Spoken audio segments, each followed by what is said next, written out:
Welcome back ಸ್ನೇಹಿತರೆ. ನಾವಿವತ್ತು social science ಅನ್ನ ಮುಂದುವರಿದ ಭಾಗವನ್ನ ನೋಡ್ತಾ ಇದ್ದೇವೆ. ಸ್ನೇಹಿತರೆ, ಈ ವಿಡಿಯೋ ಯಾರಿಗೆಲ್ಲ ಇಷ್ಟ ಆಗುತ್ತೆ ಅಂದ್ರೆ ಎಸ್ಪೆಷಲಿ GPSTR, HSTR ಮತ್ತು PC, PSI, KS, group C ಎಲ್ಲ ಎಕ್ಸಾಮ್ಗಳಿಗೂ ಅನುಕೂಲ ಆಗುತ್ತೆ. ಯಾಕಂದ್ರೆ ಸ್ನೇಹಿತರೆ, ನಿಮಗೆ ಗೊತ್ತಿರಲಿ, ಯಾವುದೇ ಎಕ್ಸಾಮ್ ಅನ್ನ ಅಥವಾ ಯಾವುದೇ ಕಾಂಪಿಟೇಟಿವ್ ಎಕ್ಸಾಮ್ ಅನ್ನ ನಾವು ಕ್ರ್ಯಾಕ್ ಮಾಡಬೇಕು ಅಂದ್ರೆ ಮೊದಲಿಗೆ ನಾವು ಮಾಡಬೇಕಿರುವಂತಹ ಬೇಸಿಕ್ ಕೆಲಸ ಅಂದ್ರೆ 6ರಿಂದ 10ನೇ ತರಗತಿಯ ಟೆಕ್ಸ್ಟ್ ಬುಕ್ ಗಳನ್ನ ಓದಬೇಕು. ಅಂತಹ ಟೆಕ್ಸ್ಟ್ ಬುಕ್ ಗಳನ್ನ ಓದಿ ಪ್ರತಿಯೊಂದು ಚಾಪ್ಟರ್ನ ಕ್ವಶನ್ ತರುವಂತ ಕೆಲಸವನ್ನ ನಾವು ಮಾಡ್ತಿದ್ವಿ. ಅದರ ಒಂದು ಭಾಗವೇ ಇವತ್ತಿನ ಕ್ಲಾಸ್ ಆಗಿರುವಂತದ್ದು. ಓಕೆ, ಇವತ್ತು ನೋಡೋಣ ಜಲಗೋಳದ ಬಗ್ಗೆ ನೋಡೋಣ. ಭೂಮಿಯನ್ನ ಏನೆಂದು ಕರೆಯುತ್ತಾರೆ ಅಂದ್ರೆ ನೀಲಿ ಗ್ರಹ ಅಥವಾ ಜಲಾವೃತ ಗ್ರಹ ಅಂತ ಕರೀತಾರೆ. ಭೂಮಿಯ ಮೇಲ್ಮೈ ಭಾಗದಲ್ಲಿ ಎಷ್ಟು ಭಾಗದಿಂದ ನೀರು ಆವರಿಸಿದೆ ಅಂದ್ರೆ 70.78, ಅಪ್ರಾಕ್ಸಿಮೇಟ್ಲಿ 71. ಪ್ರಪಂಚದ ಅತಿ ಹೆಚ್ಚು ದೊಡ್ಡ ಜಲರಾಶಿಗಳು ಯಾವುವು ಅಂದ್ರೆ ಪೆಸಿಫಿಕ್, ಅಟ್ಲಾಂಟಿಕ್, ಹಿಂದೂ ಹಾಗೂ ಉತ್ತರ ಧ್ರುವ ಸಾಗರಗಳು. ಕಾರಿ ಅಥವಾ ಗಲ್ಫ್ ಎಂದರೇನು? ಸಾಗರ ಅಥವಾ ಸಮುದ್ರದ ಕಿರಿದ ನೀಳ ಭಾಗವು ಭೂಭಾಗದೊಂದಿಗೆ ಚಾಚಿರುವಂಥದ್ದು. ಕೊಲ್ಲಿ ಅಥವಾ ಬೇ ಎಂದರೇನು ಅಂದ್ರೆ ಭೂಭಾಗದಿಂದ ಸುತ್ತುವರಿಯಲ್ಪಟ್ಟ ಅರ್ಧ ವೃತ್ತಾಕಾರದ ಸಮುದ್ರ ಭಾಗ. ಇನ್ನು ಜಲಸಂಧಿ ಎಂದರೇನು? ಎರಡು ವಿಶಾಲವಾದ ಸಮುದ್ರಗಳು ಸಂಪರ್ಕಿಸುವ ಕಿರಿದಾದ ಭಾಗವೇ ಜಲ ಭಾಗ ಅಥವಾ ಜಲಸಂಧಿ. ಭೂಸಂಧಿ ಎಂದರೇನು?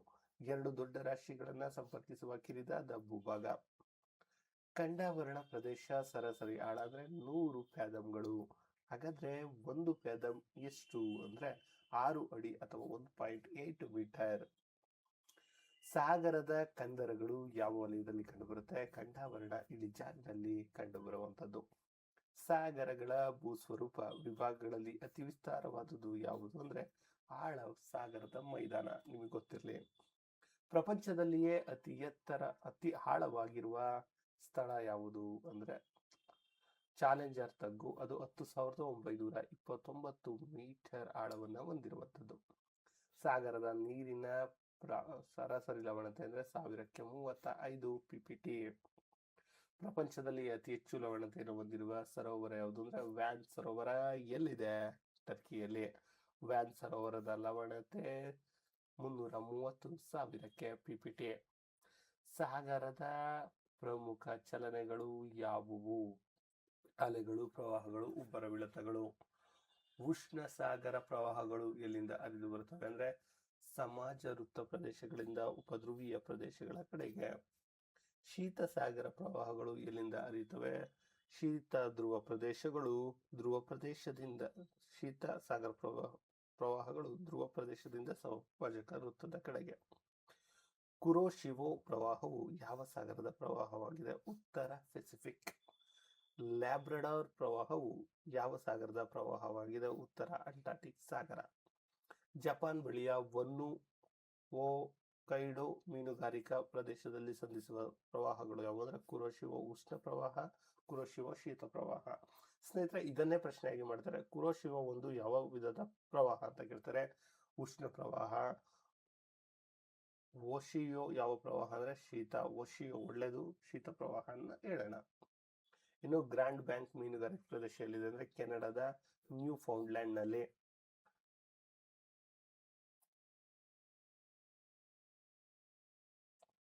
ಉಬ್ಬರ ವಿಳಿತಗಳಿಗೆ ಮುಖ್ಯ ಕಾರಣಗಳು ಅಂದ್ರೆ ಚಂದ್ರ, ಸೂರ್ಯನ ಗುರುತ್ವಾಕರ್ಷಣ ಶಕ್ತಿ, ಭೂಮಿಯ ದೈನಂದಿನ ಚಲನೆ. ಒಂದು ಏರುಬ್ಬರ, ಒಂದು ಇಳಿಹುಬ್ಬರ ನಡುವಿನ ಸಮಯದ ಅಂತರವೆಷ್ಟು? 6 ಗಂಟೆ 13 ನಿಮಿಷ. 24 ಗಂಟೆ 52 ನಿಮಿಷಗಳಲ್ಲಿ ಎಷ್ಟು ಉಬ್ಬರ ವಿಳಿತಗಳು ಉಂಟಾಗುತ್ತವೆ ಅಂದ್ರೆ 2 ಏರುಬ್ಬರ, 2 ಇಳಿಹುಬ್ಬರಗಳು. ಗರಿಷ್ಠ ಉಬ್ಬರ ಯಾವಾಗ ಉಂಟಾಗುತ್ತೆ ಅಂದ್ರೆ ಅಮಾವಾಸ್ಯೆ ಮತ್ತು ಹುಣ್ಣಿಮೆಗಳಲ್ಲಿ. ಕನಿಷ್ಠ ಉಬ್ಬರ ಯಾವಾಗ ಉಂಟಾಗುತ್ತೆ ಅಂದ್ರೆ ವೃದ್ಧಿಚಂದ್ರ, ಅರ್ಧ ದಿಕ್ಯ ಚಂದ್ರನ ದಿನಗಳಲ್ಲಿ. ಉಬ್ಬರ ವಿಳಿತದಿಂದ ಏನನ್ನ ಉತ್ಪಾದಿಸಲು ಸಾಧ್ಯವಿದೆ? ವಿದ್ಯುತ್ ಶಕ್ತಿಯನ್ನ ಉತ್ಪಾದಿಸಲು ಸಾಧ್ಯವಿದೆ.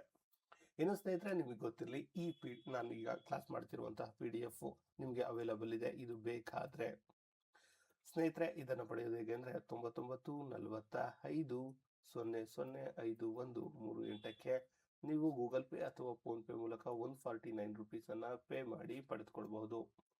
ಇನ್ನು ಸ್ನೇಹಿತರೆ, ಯಾರಿಗೆಲ್ಲ ಅನುಕೂಲ ಆಗುತ್ತೆ ಅಂತ ಹೇಳಿದ್ರೆ GPSTR ಏನೋ ಸೋಷಿಯಲ್ ಸೈನ್ಸ್ ಓದ್ತಿರ್ತೀರ ಅವ್ರಿಗಾಗುತ್ತೆ. PC ಎಕ್ಸಾಮ್ಸ್ ಏನಾದರೂ ಮಾಡ್ತಾ ಇದ್ರೆ, PSI ಎಕ್ಸಾಮ್ಸ್ಗೆ ಏನಾದರೂ ಪ್ರಿಪೇರ್ ಮಾಡ್ತಿದ್ರೆ, ಯಾವುದೇ ಎಕ್ಸಾಮ್ SDA FDA ಮಾಡ್ತಾ ಇದ್ರು ಕೂಡ ಈ 6ರಿಂದ 10ನೇ ತರಗತಿಯ ಟೆಕ್ಸ್ಟ್ ಬುಕ್ಕನ್ನು ನೀವು ಓದಬೇಕು. ಒಂದು ವೇಳೆ ಓದೋಕ್ಕೆ ಟೈಮ್ ಇಲ್ಲ ಅಂದರೆ ಈ PDF ಅನ್ನು ಬೈ ಮಾಡಿದರೆ ನಿಮಗೆ ಸಮಯ ಸೇವ್ ಆಗುತ್ತೆ, ತುಂಬ ಅನುಕೂಲ ಆಗುತ್ತೆ ಅನ್ನುವಂಥ ಕಾರಣಕ್ಕೆ ಇದನ್ನು ಹೇಳ್ತಾ ಇದ್ದೀನಿ. ಬೇಕಿದ್ರೆ ನೀವು ಈ PDF ಅನ್ನು ಬೈ ಮಾಡಬಹುದು, ಇಲ್ಲ ನಾನು ಮಾಡಿರುವಂಥ ವಿಡಿಯೋಗಳನ್ನು ನೋಡಬಹುದು. ಓಕೆ, ಮುಂದೆ ನೋಡೋಣ. ಭೂಮಿಯ 4ನೇ ಆಯಾಮ ಯಾವುದು ಅಂದರೆ ಜೀವಿ ಪರಿಸರ ಶಾಸ್ತ್ರ ಅಥವಾ ಎಕಾಲಜಿ ಎಂದರೇನು? ಜೀವಿಗಳು ಮತ್ತು ಅವುಗಳ ಭೌತಿಕ, ರಾಸಾಯನಿಕ, ಜೈವಿಕ ಪರಿಸರಗಳ ನಡುವಿನ ಸಂಬಂಧವನ್ನು ವಿವರಿಸುವ ವಿಜ್ಞಾನವೇ ಜೀವ ಪರಿಸರ ಶಾಸ್ತ್ರ. ಪರಿಸರ ಎಂದರೇನು? ಎಲ್ಲ ಜೀವಿಗಳು, ಜೈವಿಕ ವಸ್ತುಗಳು ವಾಸಿಸುವ ಸುತ್ತಲಿನ ಸನ್ನಿವೇಶವೇ ಪರಿಸರ. ಪರಿಸರ ಮಾಲಿನ್ಯ ಎಂದರೇನು? ಪರಿಸರದಲ್ಲಾಗುವ ಅನಪೇಕ್ಷಣೀಯ ಬದಲಾವಣೆಯೇ ಪರಿಸರ ಮಾಲಿನ್ಯ. ಅಗೋಚರ ಮಾಲಿನ್ಯಕಾರಕಗಳಿಗೆ ಉದಾಹರಣೆ ನೀಡಿ ಅಂದರೆ ಆಹಾರ, ಮಣ್ಣು, ನೀರಿನಲ್ಲಿರುವ ವಿಷಯುಕ್ತ ರಾಸಾಯನಿಕ ವಸ್ತುಗಳು ಹಾಗೂ ಬ್ಯಾಕ್ಟೀರಿಯಾಗಳು ಅಗೋಚರ ಮಾಲಿನ್ಯಕಾರಕಗಳಿಗೆ ಕಾರಣವಾಗುತ್ತೆ. ವಾಯು ಮಾಲಿನ್ಯದ ಪ್ರಾಕೃತಿಕ ಮೂಲ ಯಾವುವು ಅಂದರೆ ಕಾಡ್ಗಿಚ್ಚು, ಜ್ವಾಲಾಮುಖಿಗಳು, ಬಾಹ್ಯಾಕಾಶದ ಧೂಳು ವಾಯು ಮಾಲಿನ್ಯಕ್ಕೆ ಕಾರಣವಾಗುತ್ತೆ. ವಾಯು ಮಾಲಿನ್ಯ ಉಂಟಾಗುವ ಪ್ರಮುಖ ಅನಿಲಗಳು ಇಂಗಾಲದ ಡೈಆಕ್ಸೈಡ್, ಗಂಧಕದ ಡೈಆಕ್ಸೈಡ್, ಕ್ಲೋರೋ ಕಾರ್ಬನ್ಗಳು. ಜಲ ಮಾಲಿನ್ಯದ ನೈಸರ್ಗಿಕ ಮೂಲಗಳು ಯಾವುವು ಅಂದರೆ ಮಣ್ಣಿನ ಸವೆತ, ಭೂಕುಸಿತ, ಜ್ವಾಲಾಮುಖಿ ಸ್ಫೋಟನೆ ಇವೆಲ್ಲವೂ ಜಲ ಮಾಲಿನ್ಯಕ್ಕೆ ಕಾರಣವಾಗುತ್ತೆ. ಕಲುಷಿತ ನೀರಿನಿಂದ ಹರಡುವ ಸಾಂಕ್ರಾಮಿಕ ರೋಗಗಳು ಕಾಲರಾ, ಟೈಫಾಯ್ಡ್, ಕ್ಷಯ, ಕಾಮಾಲೆ. ಮಣ್ಣಿನ ಮಾಲಿನ್ಯ ಎಂದರೇನು? ಮಣ್ಣಿನ ಫಲವತ್ತತೆ ಮತ್ತು ಗುಣಮಟ್ಟವನ್ನು ಹಾಳಾಗುವಂಥದ್ದನ್ನು ನಾವು ಮಣ್ಣಿನ ಮಾಲಿನ್ಯ ಅಂತೀವಿ. ಶಬ್ದ ಮಾಲಿನ್ಯದ ನೈಸರ್ಗಿಕ ಮೂಲಗಳು ಗುಡುಗು, ಸಿಡಿಲು, ಮಿಂಚು, ಜಲಪಾತಗಳು. ಶಬ್ದ ಮಾಲಿನ್ಯದ ಪರಿಣಾಮಗಳು ಕಿವಿ ಕೇಳಿಸದೇ ಇರುವಂಥದ್ದು, ತಲೆನೋವು ಶುರುವಾಗುವಂಥದ್ದು, ಹೃದಯ ಸಂಬಂಧಿ ಕಾಯಿಲೆಗಳು ಬರುವಂಥದ್ದು. ಜಾಗತಿಕ ತಾಪಮಾನ ಹೆಚ್ಚಳ ಎಂದರೇನು ಅಂದರೆ ವಾಯುಮಂಡಲದ ಉಷ್ಣಾಂಶವು ನಿಧಾನವಾಗಿ ಹೆಚ್ಚುತ್ತಲೇ ಇರುವಂಥದ್ದು. ಹಸಿರುಮನೆ ಅನಿಲಗಳು ಬಿಡುಗಡೆಯಿಂದ ಏನಾಗುತ್ತೆ ಅಂದರೆ ವಾಯುಮಂಡಲದ ಉಷ್ಣಾಂಶ ಹೆಚ್ಚಾಗಿರುತ್ತೆ, ಅದನ್ನೇ ಹಸಿರುಮನೆ ಪರಿಣಾಮ ಅಂತೀವಿ. ಓಜೋನ್ ಪದರವು ನಮ್ಮನ್ನು ಯಾವುದರಿಂದ ರಕ್ಷಿಸುತ್ತೆ? ಸೂರ್ಯನಿಂದ ಬರುವ ಅಪಾಯಕಾರಿಯಾದ ನೇರಳಾತೀತ UV ಕಿರಣಗಳಿಂದ.